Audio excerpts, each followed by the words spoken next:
Hi, loves. So I am Joji. I am nursing student here in Universal College of Paranaque. So I have a duty today in Ospar Hospital. This hospital is hospital ng Paranaque District 2. So may District 1 naman po yung hospital. So bali kaming mga training na nursing student. So doon kami sa Ospar 2 sa bagong hospital ng Paranaque mga loves. So, today, dito nga pala kami sa SM Bikutan kasi mas mababa yung price or pamasahin namin papunta doon sa Ospar na Hospital, mga loves. May isang daanan naman po kami doon sa Baliwan. Medyo mahal po yung price niya, my loves. Kasi yung pamasahin namin sa isang tricycle lang is 40 or 50. I don't know ba basta nandun siya mga loves. So, kasi nga po special. So kami po hindi po kasi kami special. Kaya hindi po kami sumakay doon kasi wala din naman kaming budget. So medyo nagtatawanan lang kami diyan mga loves kasi medyo natalang kami diyan. Kasi first time namin mag-duty sa Parañaque sa ospital. Then first time din namin dumaan diyan sa SM Bikutan mga loves kaya talang pa more. So, ang experience ko diyan mga loves is sobrang nakaka-excite na nakakakaba na parang di ko ma-explain kung ano yung feelings ko for that time na nagjo-duty na ako sa ospital. Nasasabi ko na sa sarili ko na, ay, finally, nandito na ako sa hospital. Ganon. Char. So, tingnan nyo naman yan mga loves. Napagalitan pa ako ng friend ko kasi sabi niya, B, anong suot mo? Ba't mo sinuot yung apron? Bawal yan. Kailangan lang yung isuot pag nandun ka na sa ospital. B, ang bobo ko talaga as in. Bakit sinuot ko na habang naglalakad ako sa SM? Buti na lang napansin ng friend ko, ayan, tinanggal ko dyan sa SM mga labs. So, grabing tawa namin mga labs kasi napakatanga ko talaga kung bakit sinuot ko na hindi pa naman pwedeng suotin yan. So sorry na, nagkakamali lang ako, B, kasi di ko din naman alam na ganun pala yung role regulation here sa nursing student. Akala nyo ba walang kunti lang yung mga bawal sa nursing? OMG, ang dami, B, isa-isahin ko pa. Wag na, nahirapan ako mag-isa-isa. O sige na, nawa na ako, iisahin ko na. Una, bawal maraming hikaw. Pangalawa, bawal yung may kwentas. Pangatlo, bawal yung nakalugay sa buhok. Kailangan always hair neat. Pangapat, bawal yung fake nails. Bawal yung cutics. At isa pa, bawal na hindi ka naka-white uniform. Yan. At bawal din hindi ka naka-white shoes. O, di ba? Dami. Stress. Pero okay lang. Kasi sinimulan na namin, panindigan ko na. Char. So, nandito na nga pala kami sa loob ng SM, mga B. Pumasok pa talaga kami. Kasi sobrang init. Nainitan na talaga yung tangkugo ko. Hay, naunsa, wey. Sa tangkugo ko talaga, mga B, sobrang init. Sabi ko sa friend ko, papasok tayo sa SM, ha? Kasi sobrang init, sayang yung glutathione ko. Char, walang pambili ng gluta, wala nga pang tuition, pang gluta pa kaya. Charot.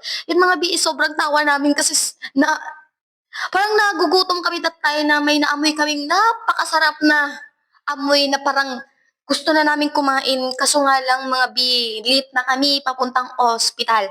So sabi pa ng friend ko, parang daw yung sabi ko sa ka-friends ko na, B, parang yung nursing is tourism. Kasi parang nilibot namin ang bawat sulok dito sa Paranaque, magjo-duty lang, di ba? Para sabi ko, nurse lang naman, pero kailangan ko pa talaga libutin namin yung buong barangay ng Paranaque para lang mag-duty. Sabi ko, OMG, hindi lang pala mahirap sa ACADS, hindi lang pala mahirap sa mga bawal sa nursing. Kailangan din palang masipag kang maglakad at masipag kang magbiyahe, masipag kang bumising na maaga. Ganyan po yung nursing mga team. Kung alam nyo lang. Kaya kung sino man yung magbalak na mag-nursing, ito lang masasabi ko sa inyo. Good luck. Sana masipag kayong gumising ng maaga. Kasi hindi nyo alam kung ano yung schedule nyo sa duty kasi maraming duty na paiba-iba yung schedule. May umaga, may gabi, may mas maaga pa like 6 a.m. So next duty ko mga loves, doon na naman ako sa Binondo. sa Binondo na ospital sa Maynila, malapit sa Quiapo. Ayun, so yung duty na ko doon is time 10 PM hanggang 6 AM. So, sino namang hindi diyan stress, gabi na. So, sabi ko sa sarili ko, "Ay, magdu-duty ako sa ospital tapos gabi. OMG, baka makita ako ng mumu." Sabi ko sa sarili ko, "Nurse ako, 'wag akong matakutin, char." Yan mga loves, is tagal talaga namin napagod na kami diyan sa kakalibot sa SM kasi di talaga namin mahanap yung saan yung daanan ni San Pedro Hill, char. So mga loves is may nag-PM sa akin na, "Ate, pag sa nursing po ba, bawal po ba yung may sakit?" Yes, te! Bawal talaga yung may sakit. Alam mo kung bakit? Hindi ka pwede maging nurse kung may sakit ka. What if kung yung pasyente mo, hindi naman malala yung sakit at isa yung malala. Tapos ikaw pa yung nakakahawa sa pasyente mo. No, hindi yan pwede. So, paano po ba makapag-enroll? What if po may sakit po ako, gusto ko mag-aral ng nursing? So, ito lang masasabi ko, B. Siguro kailangan mo na munang magpagaling. Kasi kami as a nursing student B, kailangan talaga naming magpa-medical bago kami isabak sa duty. Ganun yan. Kasi dito sa Universal College of Parañaque B, dami ko ng medical B.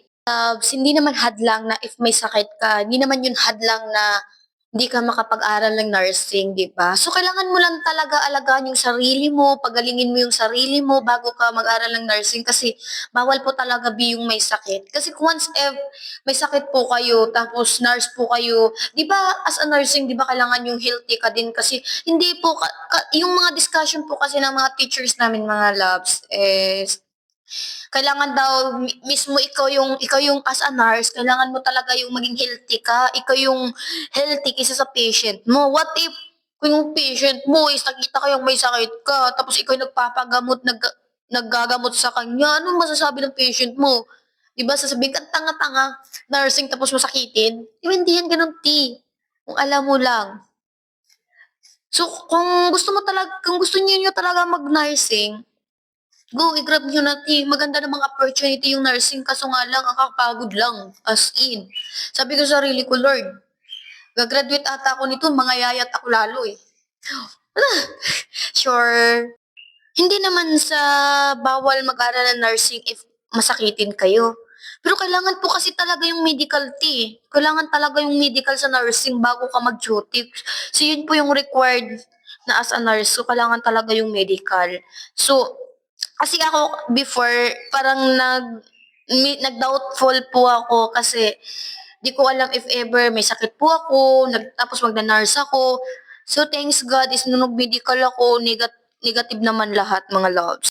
So yan mga loves is naghahanap nga pala kami ng white stocking for nursing kasi itong kasama ko is wala daw siyang stocking mga loves. Kaya swerte is nandito kami sa SM. So nagbili na lang kami here sa SM para naman mawala na tong problema ng kasama ko.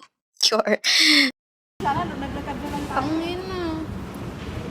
Tituyok na lang natin yung street paliko-liko.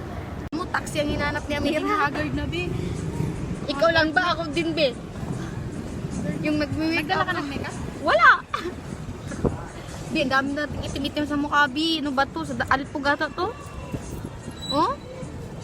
Alpugata to? Ano yun? Yung ano sa hangin kanina, yung... Init ko naman kanina sa sa ship. Susuko, Bi. Nabili na lang tayo sa islaan.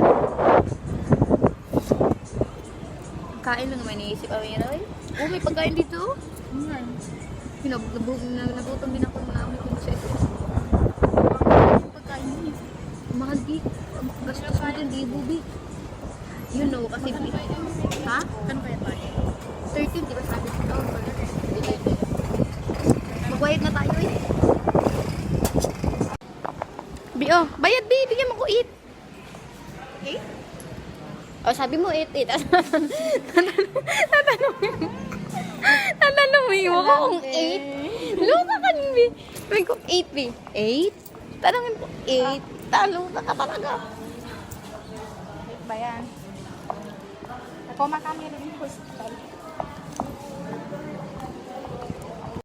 Finally, nahanap na din namin yung hospital, mga loves. Is sobrang pagod talaga namin at stress kasi tagal namin nahanap yung hospital.